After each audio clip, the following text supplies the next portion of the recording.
Ibabaw ng batong ito, itatayo ko ang aking iglesia. At ang pintuan ng mga Hades ay hindi magsisipanaig laban sa kanya. Ngayon, himay-himayin natin yung sinabi ng Panginoon. Nagsalita ang Panginoong Jesus at ang kausap niya si Pedro at sinabi niya kay Pedro, Panginoon po naming Diyos, ikaw po ng banal at makapangyarihan. Maraming salamat po sa kapayapaan ng gabi na pinagdalo po sa amin. Sa oras na ito, nagbinigay mo upang pag-aralan po yung mga banal na salita. Salamat, Panginoon, sapagkat dahil dito'y nangatuto kami.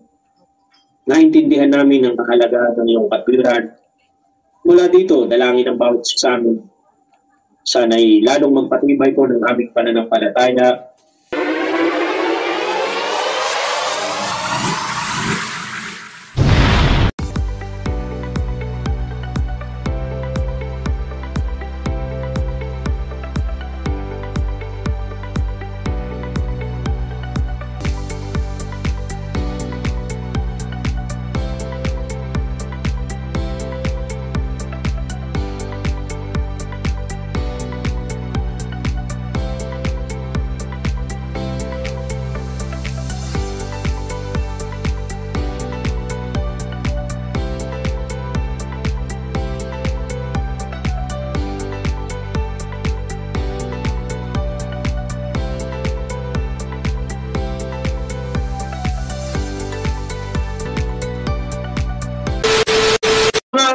Mga kabataan dyan. Kayo, ano nyo? Sina Joshua, sino pa ba ito? Si Jericho, si Cyrus. Wala pa naman. Tanong ko lang po, anong year po nag-start yung kwento ng Bible? Anong year nagsimula ang kwento ng Bible? Opo. Lahat ng taon o nung yung pasimula ng pagsusulat sa kanya, puro mga estimate. Ibig sabihin, hindi ito yung eksakto. Halimbawa, itong Genesis. Yan, Genesis. Ang paniniwala, ang aklat ng Genesis isinulat about 1,440 BC. Before Christ. Tapos, natapos siya about 1,200. Kumbaga, 1,400, 1,200. Sabihin natin, sa loob ng 200 years isinulat ang aklat ng Genesis. 200 years siyang isinulat. Or yung kwento niya, ganun ang paraan ng pagkakagano. Bagaman, pag binasa mo ang Genesis, ang unang aklat ni Moises, na karaniwang pinangangalanan ng Genesis. Ayun yung nakalagay dito. Si Moises nagsulat. Pero sa totoo lang, may tagasulat siya dito. Kumaga, kinukwento ni Moises kung ano man yung ipinakita sa kanya ng Panginoon. Sample lang yan, no? Kasi pagdating naman sa Exodus, teka, titignan ko yung tala ko dito. May mga tala ako niyan. Wala pala akong tala. Okay, Exodus. Pero ito sa pagtatandya ng mga Bible scholars, ang lumang tipan mula Genesis hanggang Malakias. Kasi 1,400 hanggang 500.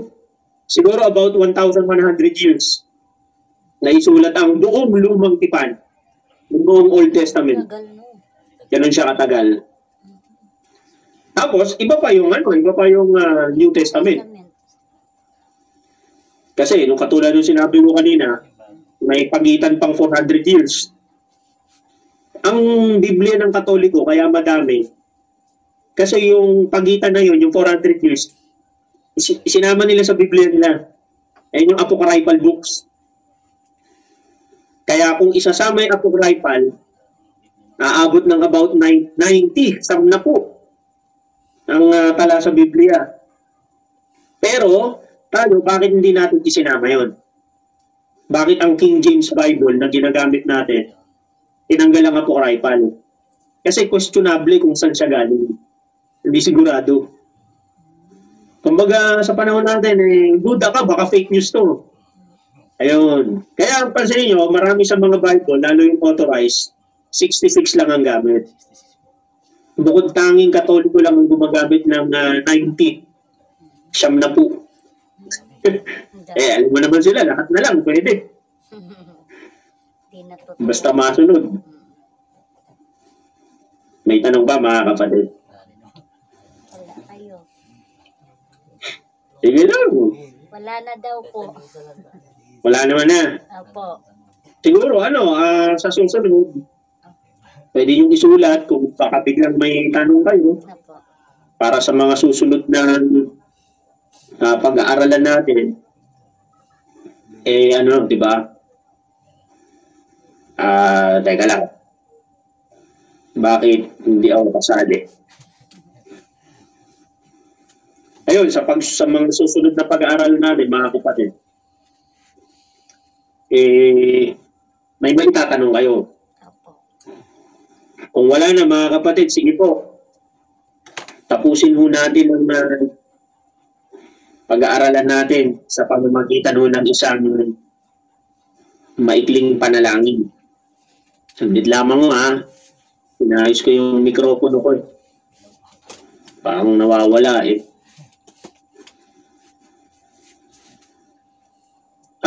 Teka nga, nawala nga. Sige ito, saglit.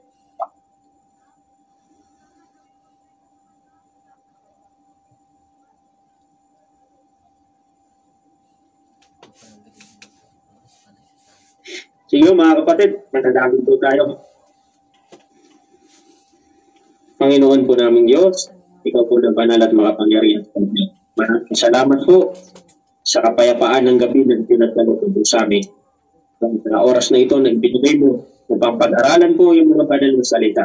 Salamat Panginoon sapagkat dahil dito'y nangatuto kami. Naintindihan namin ang kahalagahan ng iyong katwiran. Mula dito, dalangin ang bawat sa amin. Sana'y lalong magpatibay po ng aming pananampalataya, lalo na nga sa katotohanan ng mga salita. Lalo na po sa mga kabataan itong nakikinig ng mga aral. Marami po ang kaway ng sanlibutan ng mga tuksong naglipanan. Huwag mo sanang ipahintulot ng mga kabataan ito ay mga ligaw sa mga kaway ng sanlibutan ito. Pagkus sa pamamagitan ng iyong mga aral, bumangon sa kanila ang lalong pagkatakot sa iyong mga salita at magkaroon sila ng mas malaking layunin sa buhay na makatuwid bagay kung magigingkod mo. At sa tamang kapanahunan, kung kami magtagumpay, makamit po namin ang biyaya ng buhay na walang hanggan.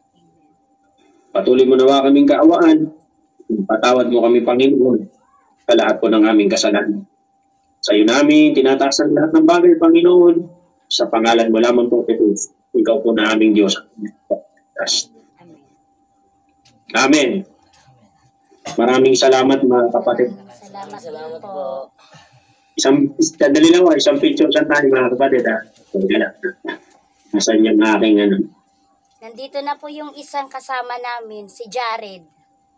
Oh, nakahabol si Jared. Opo. Mabuti naman. Salamat sa Diyos. Ayan mga kapatid, isang itilan tayo. 1, 2, 3. Okay mga kapatid. Good evening, magandang gabi po muli sa inyo. Thank you po.